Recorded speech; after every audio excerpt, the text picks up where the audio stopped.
আসসালামু আলাইকুম সুপ্রিয় নবম দশম শ্রেণীর শিক্ষার্থীবৃন্দ, বিএনআইএস হোম স্কুলের পক্ষ থেকে তোমাদের প্রাণঢালা শুভেচ্ছা ও অভিনন্দন জানাচ্ছি। আমি আবুল কালাম আজাদ, সহকারী শিক্ষক বাংলা। সুপ্রিয় শিক্ষার্থীবৃন্দ, আজকের এই ক্লাসটি মূলত বার্ষিক পরীক্ষা সিলেবাসে নবম শ্রেণীর সিলেবাসের অন্তর্ভুক্ত। তারপর আমি দশম শ্রেণীর শিক্ষার্থীদেরকে এই ভিডিওটি দেখার জন্য দৃষ্টি আকর্ষণ করছি। এই জন্যই যে দশম শ্রেণীর শিক্ষার্থীদের জন্য কোনো সিলেবাস নেই। তোমাদের যারা এবার পরীক্ষার্থী, পুরো বই থেকে পরীক্ষা হবে। সুপ্রিয় শিক্ষার্থীবৃন্দ, আমাদের আজকের আলোচ্য বিষয় আমি কোনো আগন্তুক নয়। তোমাদের সিলেবাসের অন্তর্ভুক্ত বহুল পঠিত অনন্দিত একটি কবিতা। এই কবিতার লেখক হচ্ছেন আহসান হাবিব। আহসান হাবিব 1917 সালে পিরোজপুর জেলার শঙ্করপাশা গ্রামে তিনি জন্মগ্রহণ করেন।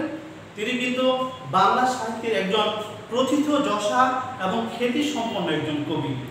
এই জন্যই বলা হয় যে তার প্রত্যেকটি কবিতার মধ্যে গ্রামীণ বাংলার এক সুন্দর পরিবেশ ফুটে ওঠে। এমনকি মেহনতি এবং মধ্যবিত্ত মানুষের জনজীবন নিয়ে কিন্তু তিনি লেখালেখি করেছেন। তার প্রথম কাব্যগ্রন্থ হচ্ছে রাত্রি শেষ, আর তার সবচেয়ে শ্রেষ্ঠ কাব্যগ্রন্থের নাম হচ্ছে সারা দুপুর। এছাড়া মেঘ বলে চৈত্র যাব, আশায় বসতি, এগুলো তার বিখ্যাত বিখ্যাত কাব্যগ্রন্থ। কিশোর পাঠ্য একটি উপন্যাস রয়েছে রানী খালের সাথে। সুপ্রিয় শিক্ষার্থীরা, এই কবি আমাদের কাছ থেকে চিরবিদায় নেন 1985 সালে। আমাদের লেখক পরিচিতি সম্পর্কে এতটুকু জানলেই চলবে। আমরা এই কবিতাটি এখন লাইন বাই লাইন ব্যাখ্যা করব। প্রতিটি চরণ থেকে কিন্তু তোমাদের অনুধাবনমূলক প্রশ্ন আসতে পারে, এছাড়া তোমাদের জ্ঞানমূলক প্রশ্ন আসবে। আমাদের এই কবিতাটি যে আমি কোনো আগন্তুক নই, এটার মানে কি? আমি কোনো আগন্তুক নই এটার মানে হচ্ছে যে কবি নিজেকে পরিচয় দিচ্ছে যে আমি কোনো অভ্যাগত বা অপরিচিত বা নতুন কোনো অতিথি নই। অর্থাৎ তিনি এদেশেই জন্মগ্রহণ করেছেন, এদেশের প্রতিটি মানুষ তাকে চিনবে, এদেশের প্রতিটি মানুষের সাথে তার একটা ভালো সম্পর্ক গড়ে উঠেছে। এই জিনিসগুলো জাহির করার জন্য কিন্তু তিনি সমস্ত কবিতাতেই দেখবে যে নিজের পরিচয়টা দিচ্ছেন, দেশপ্রেমের কথা ফুটে উঠেছে, দেশের প্রকৃতির কথা ফুটে উঠেছে। আমরা চলো ব্যাখ্যা করি, তাহলে ঠিক মতো আরো ভালো করে বুঝতে পারবো। কবি প্রথমেই বলছে, দেখো, আসমানের তারার সাক্ষী। সাক্ষী মানে কি? যে একটা মানুষ প্রথম কোনো কিছু দেখেছে এরকম। আসমানের তারার সাক্ষী, সাক্ষী এই জমিনের ফুল, এই নিশিরাই বাঁশবাগান বিস্তর জোনাকি সাক্ষী। অর্থাৎ একটি জিনিস খেয়াল করো তোমরা, আসমানের তারা সাক্ষী, সাক্ষী জমিনের ফুল। এখানে আসমান কত উপরে আর জমিন কত নিচে, এই আসমান এবং জমিনের মধ্যে বিস্তর ব্যবধান থাকলেও এদের দুইটা জিনিসের মধ্যে কিন্তু একটা মিল রয়েছে। মিলটা কি? এরা কিন্তু চিরন্তন, শাশ্বত, অর্থাৎ এরা কিন্তু সবসময় অবিনশ্বর থাকবে। যে আসমানের তারা সাক্ষী, সাক্ষী জমিনের ফুল, এই নিশিরাত বাঁশবাগান বিস্তর জোনাকি সাক্ষী। অথবা নিশিরাত বলতে এখানে অনেক গভীর রাত বোঝানো হয়েছে। নিশিরাত হচ্ছে বাঁশবাগানে যে জোনাকি পোকাগুলো রয়েছে, সেই জোনাকি পোকাগুলোকে তিনি সাক্ষী হিসেবে রেখেছেন। এই জন্যই সাক্ষী হিসেবে রেখেছেন যে কবি যে তার যে অস্তিত্ব এই দেশে, কবি তার নিজের পরিচয়টাকে দেওয়ার জন্য কিন্তু এই জিনিসগুলোকে সাক্ষী রেখেছেন। এছাড়া আরো সাক্ষী রেখেছেন, সাক্ষী এই জারুল জামরুল, সাক্ষী পুবের পুকুর, তার যাত্রা ডুমুরের ডালে স্থির দৃষ্টি, মাছরাঙা আমাকে চেনে। অর্থাৎ আরো কি কি সাক্ষী রেখেছেন? জারুল জামরুল গাছকে সাক্ষী রেখেছেন, পুবের পূর্ব পাশের যে পুকুর, সেই পুকুরের সাক্ষী রেখেছেন, তার যাত্রা ডুমুরের ডালে স্থির দৃষ্টি, মাছরাঙা আমাকে চেনে। কবি বলছে যে ডুমুরের ডালে যে যাত্রা মানে গুচ্ছময়, ডুমুরের ডালে এক দৃষ্টিতে যে মাছরাঙা তাকিয়ে থাকে, সেও কবিকে চেনে। কবি পরিচয় দিচ্ছেন আমি কোনো অভ্যাগত নই। অভ্যাগত মানে নতুন অতিথি বা অপরিচিত ব্যক্তি বা আগন্তুক। কবি পরিচয় দিচ্ছে আমি কোনো অভ্যাগত নয়, খোদার কসম আমি বিদেশি পথিক নই। কবি তার নিজের অস্তিত্ব বা নিজের পরিচয়টাকে সুদৃঢ় করার জন্য তিনি খোদার কসম কেটেছেন। অর্থাৎ খোদার কসম দিয়ে এতটা গুরুত্ব তিনি বুঝিয়েছেন যে আমি কোনো অপরিচিত মানুষ নয়, আমি কোনো বিদেশি পথিক নয়, আমার এদেশেই জন্ম, আমি এদেশেরই মানুষ। অর্থাৎ নিজের যে স্বতন্ত্র যে পরিচয় রয়েছে, সেই পরিচয়টাকে জোরালো ভাবে বলার জন্য কিন্তু তিনি খোদার কসম কেটেছেন। তারপরে বলছেন আমি কোনো আগন্তুক নই, আমি কোনো আগন্তুক নয়, আমি ছিলাম এখানে, আমি সাপ্নিক নিয়মে এখানেই থাকি, আর এখানে থাকার নাম সর্বত্রই থাকা, সারা দেশে। তার মানে কবি এখানে বলছেন যে আমি ছিলাম এখানে, অর্থাৎ আমার পূর্বপুরুষ, আমার প্রপিতামহ সবাই এখানে ছিল, বংশানুক্রমিকভাবে আমি এখানেই বসবাস করছি, আমি স্বপ্নিক নিয়মে এখানেই থাকি। অর্থাৎ আমি স্বপ্নের মধ্যেও আমি আমার দেশ, দেশের মানুষ, দেশের প্রকৃতিকে ভালোবাসি, দেশের সাথেই আমি রয়েছি, স্বপ্নেও আমি এগুলোকে দেখি। এখানে থাকার নামে সর্বত্রই থাকা সারা দেশে। অর্থাৎ এই যে এখানে দেখো তার স্বদেশ প্রেম, যে এখানে থাকা মানে এটি যে আমার স্বদেশ প্রেম, আমার সারা দেশের মানুষের প্রতি আমার যে একটা ভালোবাসা, আমার যে একটি শ্রদ্ধা, তাদের প্রতি যে আমার একটি অনুরাগ, সমস্ত কিছুই আমার হৃদয়ে কোটে, আমার হৃদয় সিংহাসনে কিন্তু সবগুলো জায়গা করে নিয়েছে। আমি কোনো আগন্তুক নই। বারবার কবি নিজেকে পরিচয় দিচ্ছেন যে আমি কোনো অপরিচিত মানুষ নই, আমি এদেশেরই মানুষ। এই খররৌদ্র জলজ বাতাস মেঘক্লান্ত বিকেলের পাখিরা আমাকে চেনে। খররৌদ্র এই লাইনের মধ্যে একটু ব্যাখ্যা দেখো। খররৌদ্র জলজ বাতাস মেঘক্লান্ত বিকেলের পাখিরা আমাকে চেনে।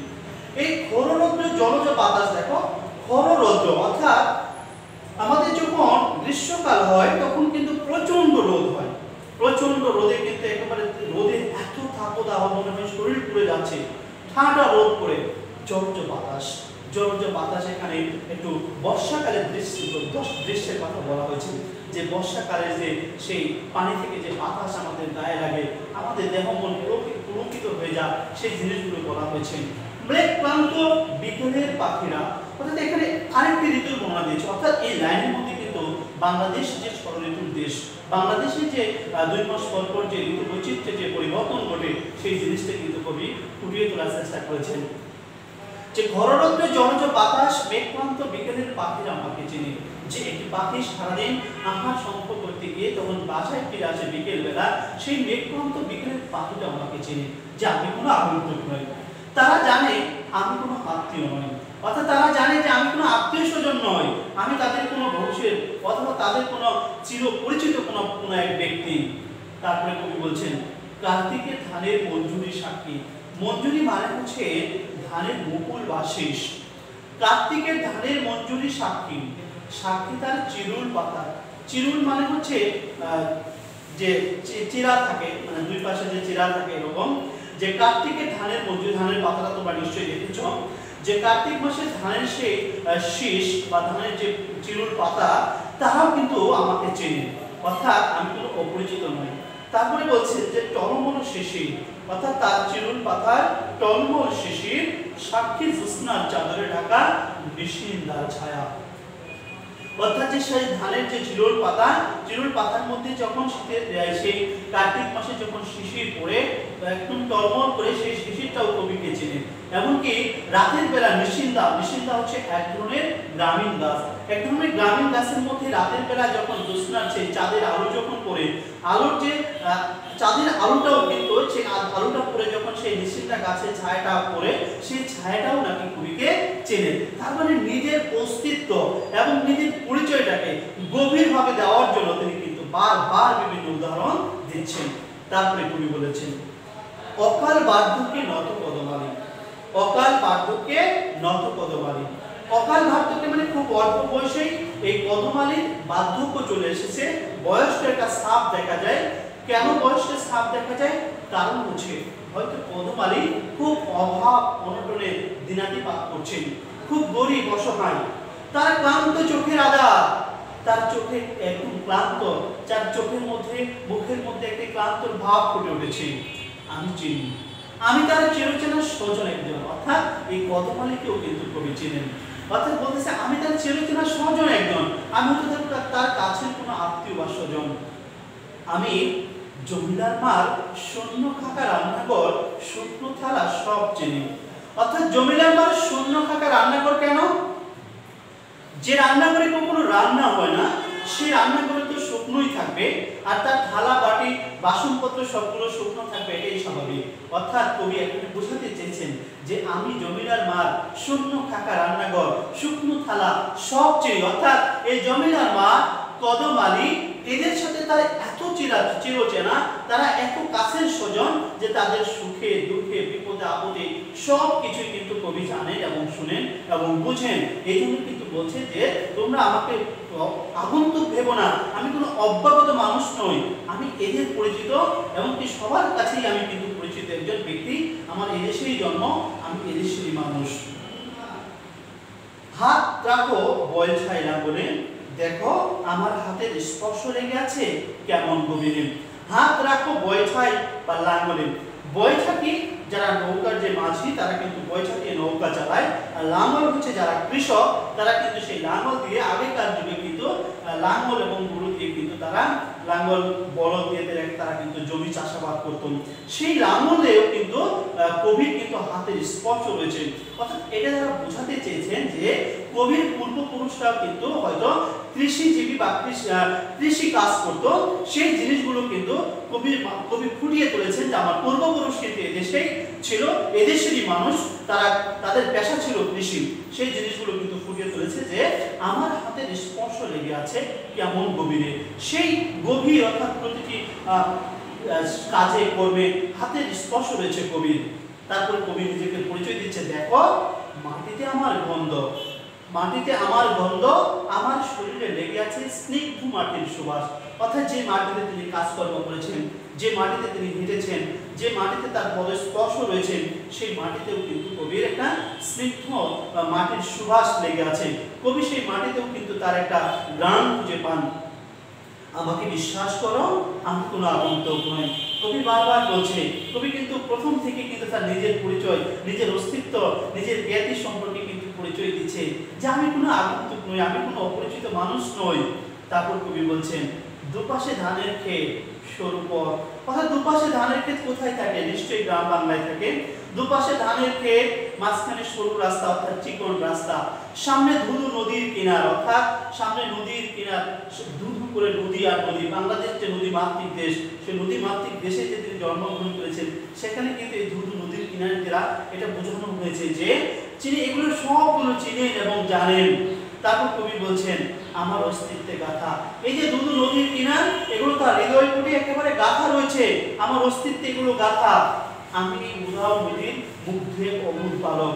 আমি এই উদাও নদীর, উদাও মানে হচ্ছে যে নদীতে এখন কোনো চিহ্ন খুঁজে পাওয়া যায় না, যে নদীতে এখন নেই, উদাও।